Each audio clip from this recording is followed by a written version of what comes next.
E aí galera, Dabi na voz. Muito obrigado pelo enorme apoio que vocês me deram nos últimos vídeos, e também por baterem o dobro da meta da parte anterior. E a pedido de vocês, hoje eu estou trazendo o recap da parte 4 do Prota que reencarnou em um Isekai e conquistou a garota monstro para poder sobreviver, e de brinde ganhou uma habilidade de rank SSS. O card da playlist dessa obra vai estar passando na tela. Lembrando, se vocês gostarem do vídeo e quiserem a continuação, deixa o like, inscreva-se no canal e compartilhem esse vídeo com seus amigos, e também comentem para dar mais engajamento. E se esse vídeo bater 3.000 likes, eu faço a parte 5 dessa obra.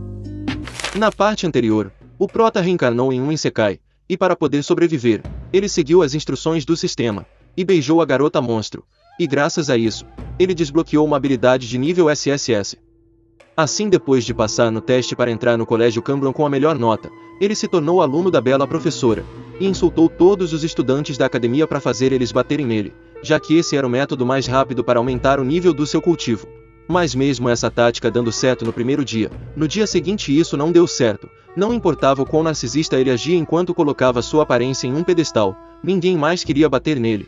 Então a única conclusão que ele conseguiu chegar foi que os estudantes dessa academia tinham problema de visão. Esse era o único motivo para os alunos não ficarem com inveja da sua beleza. É claro, os estudantes queriam bater nele, mas como ele estava fazendo isso todas as manhãs, os alunos começaram a pensar que ele tinha tendência M, e foi por isso que eles decidiram deixar o novato de lado. Enquanto ficava triste por não conseguir apanhar, ele ouviu um estudante comentando que se um cara confessasse seu amor para uma das 4 garotas mais belas da academia, esse cara se tornaria inimigo de todos os homens da escola. E por causa dessa nova informação, o Prota decidiu confessar seu amor para uma das 4 garotas mais belas, para assim se tornar o inimigo número 1 dos caras dessa academia. E sem perder tempo, ele mandou uma mensagem para o grupo do colégio, dizendo que a partir daquele dia em diante, a Mokin-shen será a sua esposa, e mesmo se os outros estudantes não concordarem com isso, e baterem nele, ele não vai parar de amar ela. Naturalmente a garota monstro ficou irritada ao ouvir seu marido dizendo que amava outra, mas como ele estava só fingindo, ela conseguiu controlar sua raiva, e não cortou ele em pedaços. Assim, alguns minutos depois de postar a mensagem, todos os estudantes começaram a odiar o rei delas, e foram atrás dele com sangue nos olhos, e mesmo ele querendo ser odiado, ele não pensou que praticamente todos os caras da academia iriam atrás dele, e enquanto o Prota era espancado, a Mokin já estava considerando ele um homem morto. E para apaziguar a alma dele, ela falou que se lembraria do novato, a primeira pessoa que expressou seu amor por ela tão bravamente sem temer a morte, mais diferente do que ela imaginava. O Prota até estava gostando de apanhar, já que seu cultivo estava aumentando, mas para estragar sua felicidade, a professora apareceu, e fez os estudantes raivosos pararem de bater no seu aluno, e também fez todos eles fugirem de medo. E nisso ela deu um conselho para o Prota parar de fazer tal treinamento, esse tipo de coisa só destruiria seu corpo. E mudando de assunto, ela falou que em 2 dias, o colégio abrirá a primavera espiritual. Assim é explicado que quando a energia espiritual do mundo se recuperou, incontáveis tesouros apareceram na Terra, e a primavera espiritual é um deles, e ela tinha a habilidade de aumentar o poder das pessoas, e por causa disso a professora falou que se ele planeja entrar nessa fonte termal, ele terá que competir com os outros estudantes pelos recursos, e essa primavera só é aberta por um tempo limitado. Mas como ela prometeu que daria benefícios especiais para ele, ela conseguiu uma vaga para ele entrar nessa fonte espiritual. Ao ouvir isso, o Prota começou a imaginar a professora entrando junto com ele na fonte termal. Um pouco mais tarde, atrás do colégio, nós vemos o rei delas fazendo um treinamento aonde ele tinha que fugir de uma grande rocha, e percebendo que esse era o benefício especial assustador que o gordinho tinha falado. Ele ficou em dúvida se aquilo era uma bênção ou uma maldição, já que no mesmo momento que ele se sentia bem animado, ele também sentia muita dor. Ele tinha até que ouvir os outros estudantes zoando com sua cara, e com o passar do tempo, ele parou de aproveitar a parte boa de ser treinado por uma bela professora, e só desejou que o treinamento infernal acabasse logo. Mano, eu acredito que se fosse meus inscritos no lugar dele, eles estariam se sentindo no paraíso.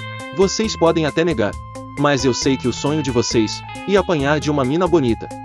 Assim, depois de várias horas de sofrimento para o Prota, e de alegria para meus inscritos, o treinamento finalmente acabou, e a professora decidiu falar um pouco sobre o pai dele, já que seu aluno não sabia muita coisa sobre seu pai. Ele não sabia o quão famoso era aquele velho no mundo do cultivo. 10 anos atrás, um exército de monstros invadiu Camblon, os demônios mataram vários humanos, e ocuparam muitos territórios. E nesse momento que a humanidade estava enfrentando um perigo desconhecido, o pai do Prota surgiu liderando seus próprios caçadores para proteger as pessoas, e como membro da equipe, ela teve o privilégio de lutar do lado dele. E nisso eles protegeram a humanidade e mataram os monstros. No entanto, o número de demônios fortes nunca chegava ao fim. E para piorar, ainda existia vários monstros de classe S. E depois de uma grande batalha, os caçadores finalmente conseguiram expulsar os demônios da cidade Kangla. Mas o pai do Prota e os outros soldados foram mortos. E mesmo sendo uma alma do planeta Terra, o rei delas ainda sentia orgulho em ter um pai assim.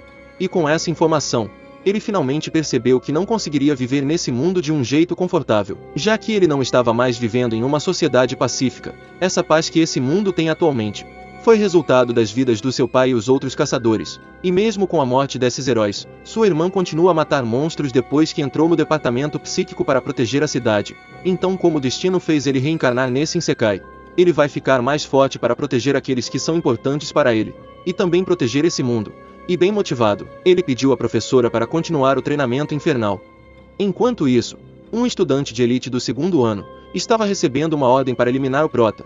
O velho até deu pedras de 1000 espíritos como pagamento pelo trabalho. Naturalmente, o figurante ficou animado com essa recompensa generosa, e falou que com sua qualificação para entrar na Primavera Espiritual, e com seu poder de nível a mais, ele conseguiria eliminar aquele novato arrogante facilmente. E para provar o quão confiante ele estava na sua vitória, ele deixou para receber as pedras de 1000 espíritos depois da morte do novato arrogante. No dia seguinte nós vemos o Prota indo para a Primavera Espiritual, e despedindo da sua noiva, dizendo que mal pode esperar para anoitecer, para eles fazerem cultivo duplo.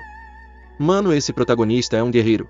Mesmo depois de ser recusado várias vezes, ele ainda não desistiu dessa história de cultivo duplo.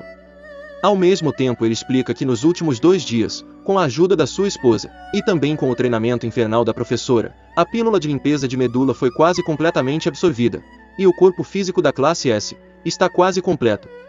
Depois, antes de ir para o colégio, ele ficou confuso ao ver que seu novo cachorrinho não estava comendo a ração, e como ele não queria deixar seu novo animal de estimação morrer, ele ofereceu uma grande coxa de frango para o pequenino, e mesmo não querendo se tratado como um animal de estimação, o espírito de pele amarela acabou comendo o frango, já que ele não queria morrer de um jeito tão patético, e como ele não aceita refeições de graça, o espírito avisou para o Prota tomar cuidado. O velho definitivamente não vai deixar ele em paz, e certamente enviará mais pessoas atrás da sua cabeça.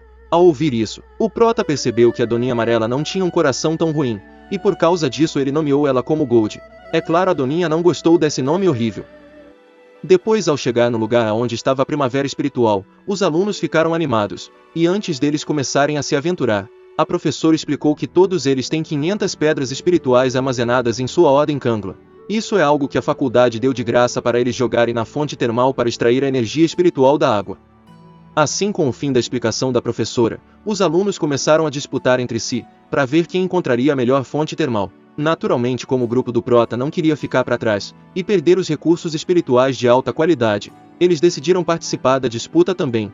E antes do Prota ir, a professora falou de um jeito fofo que estaria esperando por ele, e vendo seu marido agindo como um gado, a garota monstro ficou com ciúmes. Depois, enquanto ficava maravilhado com a paisagem da fonte espiritual, o Prota viu o gordinho dando uma de espertinho, e fingindo que ajudaria as garotas a encontrar uma fonte termal, e com a partida do gordinho, o Prota ficou sozinho sem saber qual direção seguir. E para piorar as coisas, nosso Prota percebeu que deveria tomar cuidado com o Mimadinho e seus amigos, já que parecia que eles estavam tramando algo. Mas mesmo estando sozinho, e não tendo conhecimento sobre esse lugar, ele decidiu seguir sua intuição para encontrar a melhor fonte espiritual. Assim, depois de procurar um pouco, ele encontrou uma porta bem grande, e ficou animado imaginando que dentro dessa caverna teria uma rara fonte termal. Então, sem perder tempo, ele chutou a porta de madeira, e viu uma cena maravilhosa, que deixaria o gordinho louco de inveja, e também cheio de arrependimento por ter abandonado seu amigo. As 2 garotas mais bonitas da academia estavam tomando banho na fonte espiritual. Rapaziada, essa bela paisagem foi tão boa que merece um like. E enquanto elas ficavam envergonhadas, a Mokin reconheceu que ele foi o cara que se confessou para ela no dia anterior. Ao mesmo tempo, a janela do sistema apareceu para o Prota, pedindo para ele escolher entre essas 3 opções. A primeira, sair da caverna imediatamente após ter visto essa bela cena. Recompensa 5 pontos de agilidade. A segunda opção, pular na nascente e fazer uma festa de piscina. Recompensa 6 fragmentos psíquicos. Terceira opção, pedir desculpas a elas, e ganhar 5 pontos de força. E como as coisas já tinham chegado nesse ponto, aonde a explicação que tudo isso era um mal entendido seria inútil, Ele decidiu escolher a opção que tinha a melhor recompensa. E essa opção era a número 2. Assim, no momento seguinte, depois que ele pulou na fonte termal, ele foi jogado para fora da caverna. Mas mesmo não podendo aproveitar a fonte espiritual com elas, ele conseguiu completar a missão e ganhou 6 fragmentos psíquicos. E vendo ele voando para fora da caverna de uma das 4 deusas da academia, o figurante que recebeu ordem do velho ficou cheio de inveja e decidiu realizar seu trabalho o mais rápido possível. Depois de ser espancado por 2 garotas, o prota finalmente achou uma pequena fonte espiritual, e mesmo tendo gastado muito tempo para isso, ele não se sentia arrependido, já que ele conseguiu apreciar uma cena maravilhosa, e de brinde recebeu uma recompensa do sistema. E enquanto aproveitava seu banho, a garota monstro apareceu na sua frente, e cheia de ciúme, ela falou para ele parar de ficar mexendo com outras minas, e terminando de dizer isso, ela do nada deu uma mordida no pescoço dele, e nessa situação bizarra, o prota não sabia que ficava feliz por ver ela com ciúme, ou ficava com medo dela devorar ele. De repente o prota ouviu uma explosão do seu lado, e ao olhar para ver o que estava acontecendo, ele viu um figurante irritado, e esse cara era a mesma pessoa que estava falando com o mimadinho antes, e por lembrar disso, ele notou que o figurante estava atrás da sua cabeça, e mesmo estando com a guarda baixa, ele conseguiu desviar da garra do estudante, mas por causa do golpe do aluno, uma grande cratera foi formada. E quando eles foram cair dentro do buraco, o prota conseguiu se segurar na rocha. Mas como o aluno do 2º ano estava cheio de inveja por ele ter visto sua deusa na fonte espiritual, ele agarrou o pé dele, e fez o rei delas cair no abismo junto com ele. É claro, não tinha como a garota monstro ficar só olhando seu marido morrer, então sem hesitar ela foi salvar ele. Mas nós só vamos saber se ela conseguiu salvar seu noivo na parte 5. Rapaziada, se vocês querem a continuação da jornada do famoso macetador de monstros, deixa o like. E também inscreva-se no canal para me ajudar a pegar 60 mil inscritos. Muito obrigado mesmo pelo grande apoio de todos vocês. Graças a Deus e também a vocês, eu consegui chegar aos 57 mil inscritos. E como eu sei que vocês são fera, eu acredito que consigo bater essa nova meta.